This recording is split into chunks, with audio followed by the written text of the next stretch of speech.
Je me souviens de m'être senti complètement perdu au lycée. Je n'ai trouvé aucun de mes cours vraiment importants. J'étais assis en classe, le regard perdu, et mon esprit s'envolait souvent. Pour ne pas trop penser, chez moi, je jouais à des jeux vidéo ou je regardais la télé. À une période de ma vie où j'aurais dû progresser, je me retrouvais à stagner. Rien ne m'intéressait vraiment. C'est à ce moment-là que j'ai commencé à m'intéresser à la philosophie. J'ai suivi un cours de philosophie avec un enseignant très passionné. Et cette passion m'a beaucoup influencé. Il partageait des livres de philosophie et nous montrait des films inspirants. J'ai pris l'initiative de lire certains de ces livres, ce qui m'a inspiré à changer ma vie. Je ne peux pas dire que j'adhère à une philosophie ou une religion précise, mais je vis certainement une existence que je considère plus significative et je vois le monde d'un regard plus lucide. Après avoir exploré plus de 100 livres de philosophie, j'ai mes favoris. Pour cette vidéo, j'ai pris les livres qui ont le plus marqué ma réflexion. Ils m'ont imprégné pour la vie, et mon esprit y revient souvent, quand je pense aux grandes questions de la vie. Le livre Ishmael suit un protagoniste sans nom qui répond à une annonce dans le journal. Elle vient d'une sorte d'enseignant à la recherche d'un élève intéressé vaguement par l'idée de sauver le monde. Quand le narrateur vient pour sa première leçon, il découvre que son professeur est un gorille qui parle par télépathie. Ce gorille se nomme Ishmael. Le but du gorille est véritablement de sauver le monde.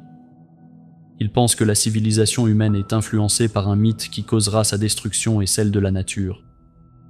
Le mythe est que la nature est un mal à conquérir, que la vie est un combat entre les humains et la nature plutôt qu'une coexistence harmonieuse. Ce n'est qu'en rejetant ce mythe profondément ancré que les humains peuvent éviter l'annihilation. C'est un livre splendide qui nous demande de questionner les histoires de nos vies qui encouragent la destruction. Et c'est un mythe que nous vivons encore largement, même si nous sommes prêts à reconnaître nos comportements destructeurs. Presque par défaut, nous cherchons des moyens de contrôler le monde naturel. Aristote comparait toutes les choses, y compris les humains, à un gland. Tout a un but, ou un télos, et tout comme le télos du gland est de devenir un arbre. Le télos de l'humanité est d'utiliser la raison. C'est ce qui nous sépare, les humains, du reste du règne animal. À partir de ce point de valorisation du raisonnement humain, Aristote a développé son éthique des vertus. C'est une manière différente de penser la moralité que celle à laquelle nous sommes habitués. Il ne s'agit pas d'établir un code du bien et du mal, mais d'ajuster son comportement pour devenir vertueux. Agir de manière vertueuse signifie faire appel à la raison. Dans son livre Éthique à Nicomaque, Aristote définit la vertu comme un équilibre entre excès et insuffisance. Il l'a appelé le juste milieu. En considérant le courage, une personne vertueuse, selon Aristote, trouve un terrain d'entente entre l'imprudence et la lâcheté. L'un est un manque et l'autre est un excès. Le juste milieu n'était pas conçu pour être universel. Aristote a admis que nous sommes tous différents et que ce qui est vertueux pour l'un peut ne pas l'être pour un autre. Par exemple, le juste milieu entre l'imprudence et la lâcheté peut différer pour une personne ayant une maladie grave. Éthique à Nicomaque est un texte philosophique captivant, car vous pouvez facilement intégrer son éthique des vertus dans votre quotidien. C'est quelque chose que vous pouvez utiliser au travail en considérant quel espace occuper lors d'une réunion ou quelle quantité boire à une fête. Vous atteignez l'équilibre par la raison. Comprendre le bouddhisme peut sembler difficile. Depuis plus de 2000 ans, depuis que le Bouddha a médité sous l'arbre Bodhi, de nombreuses écoles de pensée variées ont vu le jour grâce à ses enseignements. Les enseignements du Bouddha nous ramènent à ses principes de base. Vous acquérez une compréhension fondamentale des concepts clés de la souffrance, du non-soi et du chemin vers l'illumination. Les enseignements du Bouddha aident à réfléchir à notre vie et à voir l'impact de l'envie incessante sur votre santé mentale. Nous sommes obsédés par l'achat d'objets pour notre bonheur et nous nous accrochons à tout ce que nous possédons. Nous nous accrochons aux personnes de notre vie et à notre propre sens de soi, seulement pour que ces attachements nous blessent profondément. Encore et encore et encore, mais le Bouddha enseigne qu'il y a un chemin hors de ce cycle. Et c'est intéressant à lire et à découvrir. Les enseignements bouddhistes vous enseignent à désapprendre votre conception du soi comme étant permanent. Dans le bouddhisme zen, vous essayez de déraciner la pensée en termes de soi et de non-soi. Vous vous détachez aussi de l'idée même du Bouddha. Nous pensons souvent que le zen consiste à être dans l'instant, et ce n'est pas vraiment faux. Le bouddhisme zen représente une exploration profonde de ce que signifie vivre dans l'instant présent. Cela nécessite de renoncer à l'idée du moment lui-même. Le but du bouddhisme zen est de comprendre la vraie nature de votre esprit. Il faut dépasser la logique et les concepts. Le langage quotidien échoue à le transmettre. C'est la paix intérieure ultime, et elle provient de votre être intérieur. Dans cette introduction au bouddhisme zen, vous comprenez ce qu'est le zen et ce qu'il n'est pas, et aussi comment le zen est aussi ce qu'il n'est pas. Comme d'autres existentialistes, Simone de Beauvoir a insisté sur le fait que l'existence précède l'essence. Nous créons notre propre essence à travers nos choix et nos actions. Dans son livre Pour une morale de l'ambiguïté, elle élargit cette idée clé pour établir une obligation morale sur notre façon de traiter autrui. Bien que nous nous considérions souvent libres de faire des choix qui transforment notre identité, nous ne considérons souvent pas les autres de la même manière.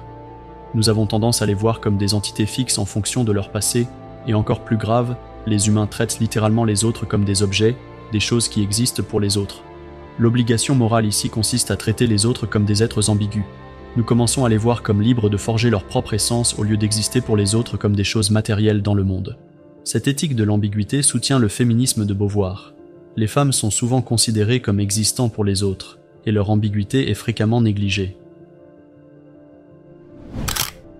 Inspiré par la psychologie et la philosophie adlérienne, Ichiro Kishimi vous aide à mener une vie plus épanouissante selon vos propres choix. Un dialogue entre un jeune étudiant et un philosophe présente plusieurs leçons sur la manière de se développer en une personne équilibrée. Le livre dit d'emblée que le passé ne définit pas qui vous êtes. D'après Ichiro, ce sont vos décisions présentes qui vous définissent. Il parle ensuite des éléments clés pour développer une vie équilibrée et qui possède un sens fort. Ces aspects comprennent une routine équilibrée entre travail et vie personnelle, des relations saines, une confiance profonde et un engagement fort envers le développement personnel. Mais plus important encore, il vous faut le courage d'être rejeté. Vous devez renoncer à l'approbation des autres pour vivre une vie équilibrée de manière authentique. Dans Crime et Châtiment, le héros Rodion Romanovitch Raskolnikov accomplit un acte que l'on voit peu chez les protagonistes. Il commet un meurtre de sang-froid, puis un second pour dissimuler ses actes. C'est une scène brutale qui laisse Raskolnikov torturé par ses actes.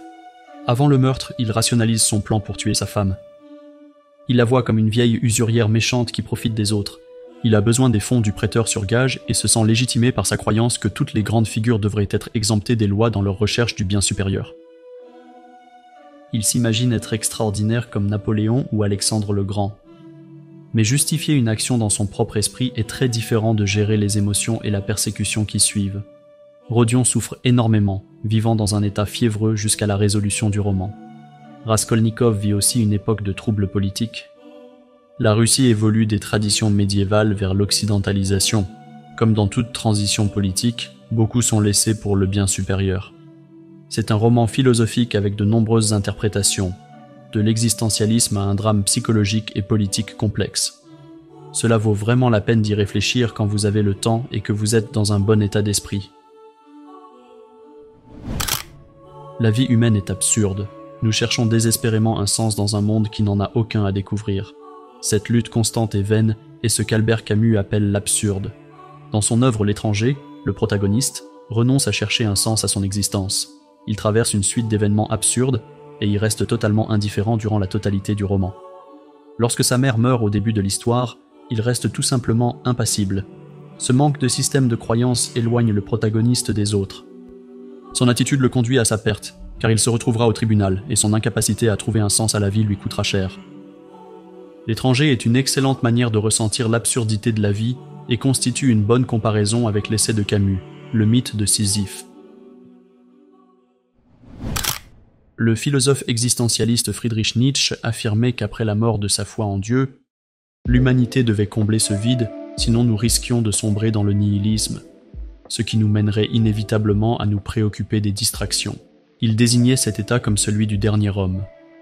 Il voyait dans le concept de l'uberhomme la solution ultime au nihilisme. Il croyait que l'humanité devait s'efforcer de se dépasser continuellement en affirmant toute existence. La religion et la philosophie apportent une morale à de nombreux aspects de la vie. L'uberhomme dirait oui à tout. Ils reconnaissent la douleur, la souffrance et la joie du monde, libres de choisir leurs valeurs. En fin de compte, l'uberhomme est le meilleur qu'un humain puisse être lorsqu'il est libéré de la religion et des morales dépassées. Dans son livre « Ainsi parlait Zarathustra », Nietzsche introduit un prophète pour mener l'humanité à l'uberhomme. Zarathustra, dans son livre, se bat pour que ses adeptes acceptent cette affirmation ultime, tout en luttant lui-même pour affirmer des idées comme celle de Dieu qu'il considère comme mort. C'est un guide formidable pour se forger un sens de soi et s'affirmer, face à la morale et à la honte qui nous entourent à chaque instant. Nous pouvons, malgré ces pressions, affirmer notre existence et être sereins. Nous n'avons pas besoin de devenir cet Uber-homme, mais peut-être pouvons-nous cultiver une attitude plus saine envers la vie, en laissant de côté la honte et en acceptant la douleur et la joie qui l'accompagnent. Dans ce classique de la science-fiction, un scientifique en psychohistoire annonce la chute de sa civilisation galactique et l'avènement d'une ère de chaos et de destruction qui durera 30 000 ans. Mais le même psychohistorien, Hari Seldon, est convaincu qu'il peut abréger cette période de trouble à un millénaire en établissant 2 fondations. Ces fondations contiennent les catalyseurs d'un nouvel empire galactique. Cet ouvrage traite de plusieurs thèmes philosophiques, dont un dilemme éthique majeur. Peut-on justifier la manipulation de vastes populations pour obtenir un futur plus souhaitable ? Il pose la question suivante. La science peut-elle saisir la complexité de la vie ? Est-il possible de prévoir avec certitude de grandes populations, ou la complexité rend-elle cela impossible ? Si le libre arbitre existe, cela rendra-t-il de telles prédictions impossibles ? Comme dans toute bonne œuvre philosophique, nous avons de nombreuses questions à méditer. Ce sont les meilleurs livres de philosophie que j'ai lus, ou du moins ceux qui m'ont le plus marqué. Aucun autre genre ne peut autant secouer vos croyances et défier votre perspective sur la vie. Même si cela paraît douloureux, je vous garantis que c'est précieux.